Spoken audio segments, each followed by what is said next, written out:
Hi friends, నమస్తే. Tasty వంటలకి స్వాగతం. నేను మీ కవిత. టేస్టీ వంటల్లో ఇవాళ రెసిపీ పండు మిర్చి పచ్చడి. దీనికి కావాల్సిన పదార్థాలు: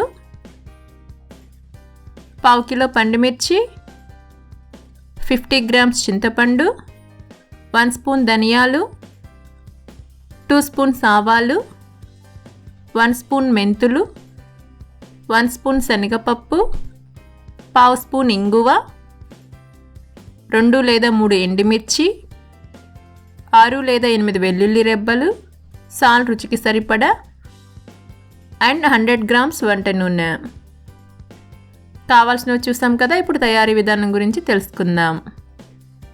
ఫస్ట్ పండు మిర్చిని శుభ్రంగా కడిగి తడి లేకుండా తుడిచి 30 నిమిషాల పాటు ఆరబెట్టి ఈ విధంగా వీడియోలో చూపిస్తున్నట్లు చిన్న చిన్న ముక్కలుగా కట్ చేసి పెట్టుకోవాలి. ఇప్పుడు మనం పండు మిర్చి పచ్చడికి కావాల్సిన పొడిని రెడీ చేసుకుందాం.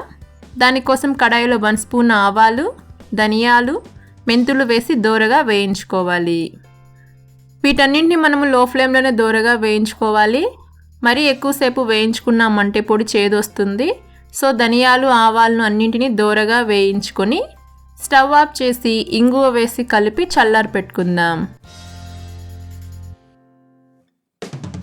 చల్లారిన తర్వాత వాటన్నింటినీ మిక్సీ జార్లో వేసి మూత పెట్టి ఈ విధంగా మెత్తగా పౌడర్ చేసుకోవాలి.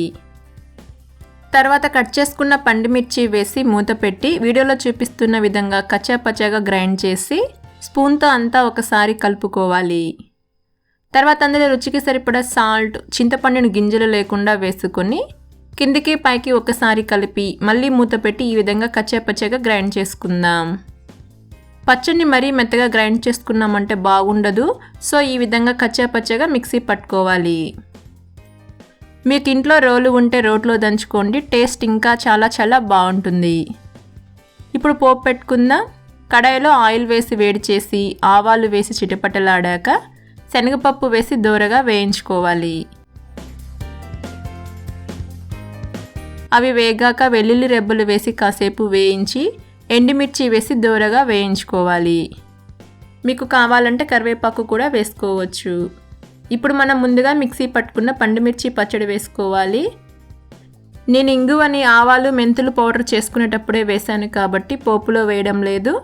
మీకు కావాలంటే పోపులో కూడా కొద్దిగా ఇంగు వేసుకోవచ్చు. పచ్చడిని పోపులో వేసాక అంతా కలిసేలా కలుపుకుంటూ 2 లేదా 3 నిమిషాల పాటు లో ఫ్లేమ్లో వేయించుకోవాలి.